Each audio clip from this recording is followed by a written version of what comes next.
Hello and welcome to the study law. मैं हूं advocate Rohit Agarwal. आप में से जो लोग इस चैनल में रेगुलर हैं उन लोगों को पता होगा कि हमने सीआरपीसी के सेक्शन 35 तक पिछले वीडियो में कवर कर लिया था। अब हम इस वीडियो सेशन में सेक्शन 36 से लेकर के सेक्शन 40 तक कवर करेंगे। तो चलिए शुरू करते हैं आज का वीडियो सेशन। चैप्टर 4, इसको दो पार्ट्स में डिवाइड किया गया है। पार्ट ए है powers of superior officers of police और पार्ट बी है aid to the magistrates and police. Part A हम सबसे पहले देखेंगे जिसमें सेक्शन 36 है और पार्ट बी में सेक्शन 37 कवर करता है। तो सेक्शन 36 है power of superior officers of police. Police के जो सुपीरियर ऑफिसर्स हैं उनकी क्या पावर होगी। यहाँ बताया जा रहा है कि पुलिस स्टेशन के जो भाषातक अधिकारी हैं, officer in charge of a police station हैं, उनके जो सुपीरियर पुलिस ऑफिसर्स हैं वो जिस एरिया में अपॉइंटेड होंगे उस एरिया में वो उन पावर्स का एक्सरसाइज कर सकेंगे जो संबंधित थाने के officer in charge of a police station की पावर्स है, उस पावर को वो एक्सरसाइज कर सकेंगे। जनरली क्या होता है, अर्बन एरियाज में जो officer in charge of a police station होते हैं वो इंस्पेक्टर रैंक के अधिकारी होते हैं और जो रूरल एरियाज में होते हैं सब इंस्पेक्टर रैंक के अधिकारी होते हैं। तो इनके जो सुपीरियर ऑफिसर्स हैं जैसे कि एसपी हो गया, आईजी हो गए, डीजीपी हो गए, ये सब लोग इनके सुपीरियर ऑफिसर्स हैं। तो ये जब अब किसी एरिया में कार्रवाई कर रहे होंगे तो उस एरिया के जो संबंधित पुलिस स्टेशन है उसका जो officer in charge of a police station है उनकी जो पावर्स होंगी उसको वो एक्सरसाइज कर पाएंगे। अब आते हैं पार्ट बी में, aid to the magistrates and police. Section 37 हर व्यक्ति मजिस्ट्रेट को और पुलिस ऑफिसर को सहायता देने के लिए बाउंड है जब वो उसे रीजनेबली डिमांड करते हैं, उसकी एड को, जो उसकी सहायता को रीजनेबली डिमांड करते हैं। क्लॉज ए में बताया जा रहा है in the taking or preventing the escape of any other person whom such magistrate or police officer is authorised to arrest.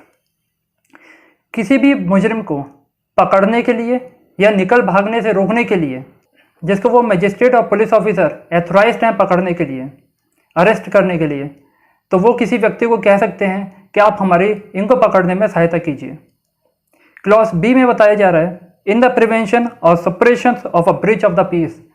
यदि मजिस्ट्रेट या पुलिस ऑफिसर को ये लगता है कि कोई व्यक्ति ऐसा है जो किसी स्थानीय क्षेत्र में ब्रीच ऑफ द पीस करेगा या लोक शांति भंग करेगा तो उसे पकड़ने के लिए भी किसी भी व्यक्ति से सहायता मांग सकते हैं। क्लॉज सी में बताया जा रहा है in the prevention of any injury attempted to be committed to any railway, canal, telegraph और पब्लिक प्रॉपर्टी। अगर रेलवे या कैनाल, टेलीग्राफ या पब्लिक प्रॉपर्टी को कोई क्षति पहुंचाता है तो उस क्षति का निवारण करने के लिए, उस क्षति को रोकने के लिए वो किसी भी व्यक्ति को सहायता के लिए ऑर्डर दे सकता है। और यदि उस व्यक्ति ने उस मजिस्ट्रेट या पुलिस अधिकारी की सहायता नहीं की तब वो आईपीसी के सेक्शन 187 में कन्विक्ट भी किया जा सकता है। सेक्शन 187 ऑफ आईपीसी ये बताता है कि यदि कोई पब्लिक सर्वेंट किसी व्यक्ति को आदेश दे और यदि वो व्यक्ति उस आदेश के अनुपालन में कोई कार्य नहीं करता है तब उस व्यक्ति के अगेंस्ट सेक्शन 187 ऑफ आईपीसी के अधीन कार्रवाई की जा सकती है। आगे चलते हैं सेक्शन 38 में। सेक्शन 38 बता रहा है पुलिस अधिकारी से भिन्न ऐसे व्यक्ति को सहायता जो वारंट का निष्पादन कर रहा है। मान के चलिए मजिस्ट्रेट ने पुलिस अधिकारी से भिन्न किसी और व्यक्ति को वारंट एग्जीक्यूट करने के लिए दिया है, तब कोई भी अन्य व्यक्ति उस व्यक्ति की सहायता कर सकता है जिसे वारंट निष्पादित करने के लिए दिया गया है, यदि वो व्यक्ति उसके पास में है। अब देखिए यहाँ पर एक शब्द लिखा हुआ है सहायता कर सकता है, ये नहीं लिखा कि सहायता करेगा। ही मे नॉट शैल। सो वो व्यक्ति बाउंड नहीं है उसकी सहायता करने के लिए, लेकिन अगर चाहे तो वो सहायता कर सकता है। Section 39 public to give information of certain offences. Public कब कुछ अपराधों की इत्तला देने के लिए आबद्ध है। हर व्यक्ति नियरेस्ट मजिस्ट्रेट या पुलिस ऑफिसर को इंफॉर्मेशन देने के लिए बाउंड है ऐसे अपराध की या ऐसे अपराध को करने का आशय रखने वाले व्यक्ति से अवेयर है, कोई व्यक्ति अवगत है जो ऐसा अपराध है जो भारतीय दंड संहिता के अंतर्गत आता है। वो कौन कौन से अपराध हैं वो हम अभी देखते हैं। Offences against the state, offences against public tranquillity, offences relating to illegal gratification, offenses relating to adulteration of food and drugs, offenses affecting life, offenses relating to kidnapping for ransom, etc., for offenses relating to theft, offenses of robbery and dacoity, offenses relating to criminal breach of trust by public servant, offenses by mischief against property, offenses of house trespass, offenses of lurking house trespass, offenses relating to currency notes and bank notes। अब यहाँ पर हम देखते हैं कि burden of proof किसके ऊपर आएगा। बर्डन ऑफ प्रूफ उस व्यक्ति के ऊपर होगा जो उस अपराध के किए जाने से अवगत है, या अपराध को करने वाले किसी व्यक्ति से अवगत है, या उस अपराध को करने के आशय रखने वाले व्यक्ति से अवगत है। उस व्यक्ति के ऊपर बर्डन ऑफ प्रूफ आएगा। सब सेक्शन 2 है जिसमें डेफिनेशन बताई गई है ऑफेंस की। ऑफेंस इंक्लूड, ऑफेंस वो भी ऑफेंस इसमें इंक्लूडेड हैं जो भारत के बाहर किए गए हैं। यदि भारत के भीतर किए गए होते तो फिर वो अपराध की श्रेणी में आते। जो व्यक्ति ऐसे अपराध को करने के या करने के आशय रखने वाले व्यक्ति से अवगत है, यदि वो ये इंफॉर्मेशन तत्काल नियरेस्ट मजिस्ट्रेट या पुलिस ऑफिसर को नहीं देता तो फिर वो आईपीसी की सेक्शन 176 और 202 के अंदर कन्वर्ट किया जा सकता है। चलिए आगे चलते हैं सेक्शन 40 में। Section 40, duty of officers employed in connection with the affairs of a village to make certain report.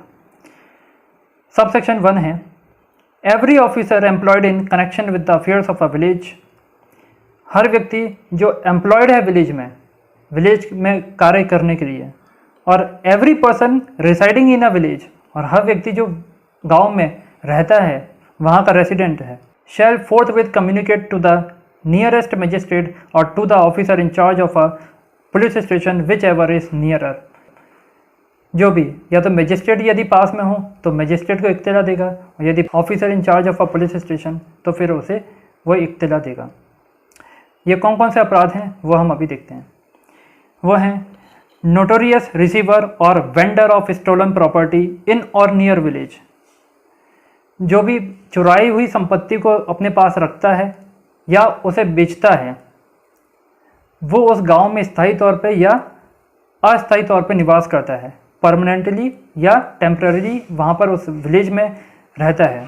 किसी व्यक्ति का जिसका वह ठग, लुटेरा, निकल भागा सिद्धदोषी या उद्घोषित अपराधी जानता है या संदेह करता है, ऐसे ग्राम के किसी भी स्थान में आना जाना या होकर जाना, यानी किसी भी ऐसे व्यक्ति का जो ठग है, लुटेरा है, निकल भागा सिद्धदोषी या उद्घोषित अपराधी है, वो जानता है कि वो ऐसा है, और वो जानता है कि उस गांव से वो होकर जाता है या उस गांव में आना जाना है उसका, तो उसकी इत्तला तुरंत मजिस्ट्रेट या पुलिस ऑफिसर को देगा। The commission of or intention to commit in और near such village any non bailable offence, कोई भी एक्ट को कमिट करता है जो क्राइम है या इंटेंशन रखता है उस क्राइम को कमिट करने का, नियर सच विलेज, उस विलेज के पास है, और वो नॉन बेलेबल ऑफेंस कमिट करता है, उस व्यक्ति की इत्तला देगा। Any offence against public tranquillity, या फिर कोई ऑफेंस करता है पब्लिक ट्रैंक्विलिटी के अगेंस्ट तो फिर उसकी इत्तला देगा। सडन और अननेचुरल डेथ, कोई भी सडन डेथ हुई है या unnatural death, death under suspicious circumstances, जिससे ऐसा प्रतीत होता है कि वो डेथ नेचुरल नहीं है, उसे मारा गया है। Discovery of any corpse in और नियर सच विलेज, कोई लाश मिलती है। Disappearance of any person from village, यानी वो गांव से गायब है। Lead to reasonable suspensions that a non bailable offence has been committed, और ये रीजनेबल सस्पेंशन है, ये कारण है रीजनेबल कि ऐसा कोई अपराध कमिट किया गया है, उससे ये संदेह उत्पन्न होता है कि उसने कोई ऐसा नॉन बेलेबल ऑफेंस कमिट किया है। उस गांव में ऐसा व्यक्ति रहता है या उस गांव के पास ऐसा व्यक्ति रहता है जो भारत के बाहर कोई ऐसा कार्य करने वाला है या कार्य किए जाने का आशय रखता है, जो यदि भारत में किया जाता तो इन धाराओं के अंदर दंडनीय होता। जब कोई डिस्ट्रिक्ट मजिस्ट्रेट किसी व्यक्ति को ऐसा आदेश दिया है कि वो व्यवस्था बनाए रखने या अपराध को रोकने के लिए उसे इत्तला दे, तब वो व्यक्ति बाउंड होगा उसे इंफॉर्मेशन देने के लिए। So this is the end of the video. उम्मीद करता हूँ कि आप लोगों को यहाँ पर बहुत कुछ जानने को मिला होगा इस चैप्टर से रिलेटेड। यदि आपके पास कोई भी क्वेश्चन हो तो आप मुझे नीचे कमेंट बॉक्स में लिख करके बता सकते हैं। मैं कोशिश करूँगा कि मैं उन सब क्वेश्चनों के आंसर कर सकूँ। चलिए मिलते हैं जल्दी अगले वीडियो में। धन्यवाद।